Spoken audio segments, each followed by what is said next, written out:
Waspada demam berdarah dengue. Cegah dengan PSN rutin. Halo sahabat sehat, mari mengenal demam berdarah dengue atau DBD. Demam berdarah dengue atau DBD merupakan penyakit yang disebabkan oleh virus dengue yang ditularkan kepada manusia melalui gigitan nyamuk Aedes aegypti. Indonesia merupakan negara kepulauan yang beriklim tropis dengan wilayah endemis DBD yang tersebar di seluruh wilayah tanah air. Adapun ciri-ciri nyamuk demam berdarah yang perlu kita waspadai yaitu berwarna hitam dengan belang-belang putih pada seluruh tubuh, memiliki jarak terbang mencapai 100 meter. Jentiknya bergerak aktif dari dalam ke atas permukaan air secara berulang-ulang. Aktif menggigit pada pagi hingga menjelang sore hari. Menyukai tempat istirahat di tempat yang gelap dan lembab. Nyamuk betina akan menghisap darah manusia setiap 2 hari sekali. Siklus hidup nyamuk demam berdarah diawali dengan nyamuk bertelur, lalu 1-2 hari menjadi jentik. Selama tentang waktu 5-7 hari, jentik akan berubah menjadi kepompong. Dan selang waktu 1-2 hari, kepompong akan menjadi nyamuk dewasa, lalu bertelur kembali. Perkembangan dari telur sampai menjadi nyamuk dewasa yaitu membutuhkan waktu kurang lebih 10 hari. Gejala demam berdarah dengue. Demam mencapai 40 derajat Celcius, mual dan muntah, sakit kepala, nyeri sendi dan otot, ruam merah pada kulit, wajah, dan tangan, perdarahan pada gusi atau hidung. Apakah siklus pelana kuda? Siklus pelana kuda merupakan siklus yang menggambarkan perjalanan penyakit DBD yang meliputi fase awal, fase kritis, dan fase penyembuhan.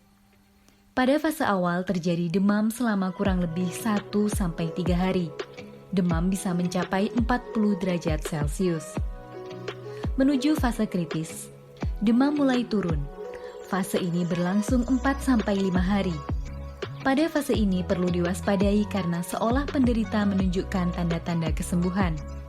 Oleh karena itu, perlu adanya perawatan khusus di fasilitas pelayanan kesehatan untuk tindakan medis lebih lanjut.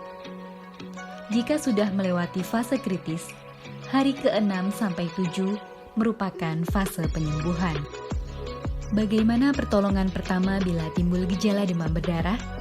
Yang pertama, mengurangi aktivitas dengan beristirahat. Mengompres dan terus memantau suhu tubuh. Minum obat penurun panas. Minum cairan sebanyak-banyaknya seperti air putih, oralit, jus buah, air kelapa, dan lainnya. Dan segera bawa ke fasilitas pelayanan kesehatan jika gejala terus berlanjut. Apakah fogging sangat penting untuk dilakukan? Fogging dilakukan dengan memperhatikan beberapa ketentuan berikut, yakni jika terdapat penularan kasus demam berdarah di suatu wilayah.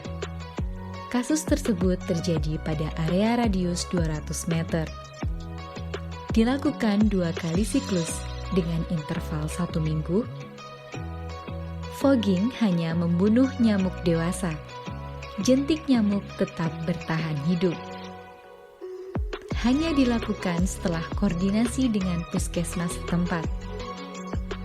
Dilakukan oleh tenaga terlatih dan mesin fogging dalam kondisi baik.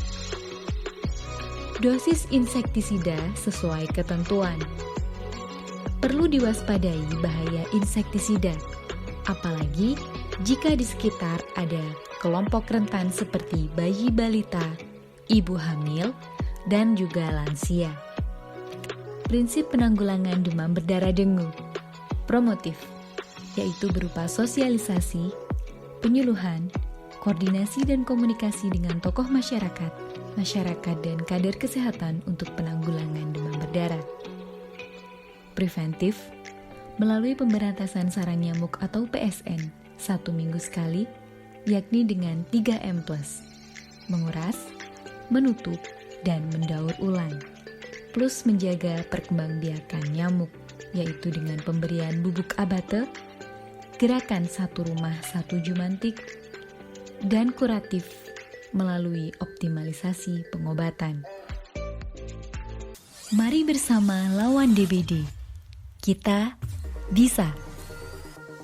Video edukasi ini disusun oleh Puskesmas Pandanwangi, Kota Malang. Jangan lupa kunjungi sosial media kami, follow, subscribe, dan like postingan kami lainnya. Terima kasih. Salam sehat, salam ceria.